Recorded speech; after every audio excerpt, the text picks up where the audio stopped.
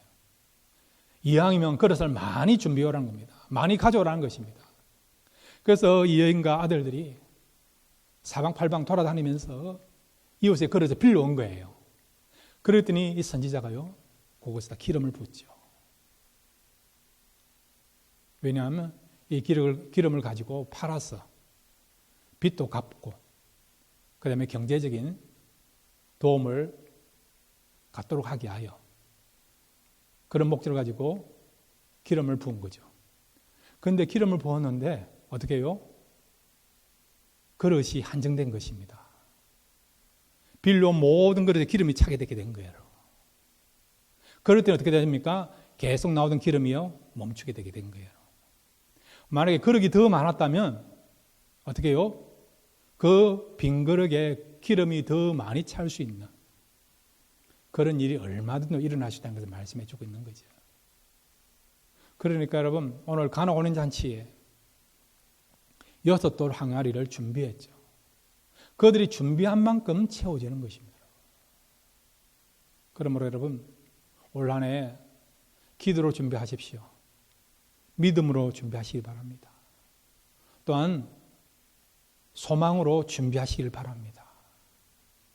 그러면요, 여러분이 준비한 그릇만큼 하나님께서 풍성하게 채워주시는 은혜와 축복과 또 하나님의 역사들이 나타나게 될 줄로 믿습니다.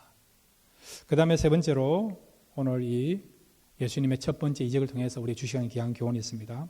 부족함을 채우는 은혜를 사모하자. 예, 요한복음 2장 2절에서 3절 같이 읽겠습니다. 시작. 예수와 그 제자들도 혼례의 청함을 받았더니 포도주가 떨어진지라. 예수의 어머니가 예수에게 이르되 저들에게 포도주가 없다 하니. 예, 잔치집에 포도주가 떨어진 겁니다. 상상해도 했겠습니까? 이 정도면 충분할 걸 생각하고 예상하고 계산하고 포도주를 준비했는데 예상 밖의 일이 일어나게 된 거예요. 포도주가 떨어지는. 손님을 초대해놓고 포도주가 떨어지니까 얼마나 낭치하고 얼마나 미안하겠습니까? 그런 일이 일어나게 되게 된 거예요, 여러분. 우리가 살려면 충분하게 예상하고 계산하고 대비하지만은 여러분 계산한 대로 대비한 대로 모두 인생에 돌아갑니까? 아니지 않습니까? 우리도 얼마든지 부족함을 느끼는, 있는 것이 떨어지는, 세잔해지는, 없어지는 그런 경우 있지 않습니까? 그럴 때 여러분 어떻게 살겠습니까? 앞으로 여러분 경제로 더 힘들어진다 그런 이야기도 있고 미래에 대한 걸 생각하면 여러 가지 걱정이 생기지 않습니까? 그러면 여러분 우리의 삶 속에 모든 것이 충분하게 공급되고 있으면 좋겠는데 그것은 우리의 희망 상황이지 실제 상황은 뭐라고요? 떨어지고 없어지는, 약해지는 경우가 있지 않습니까?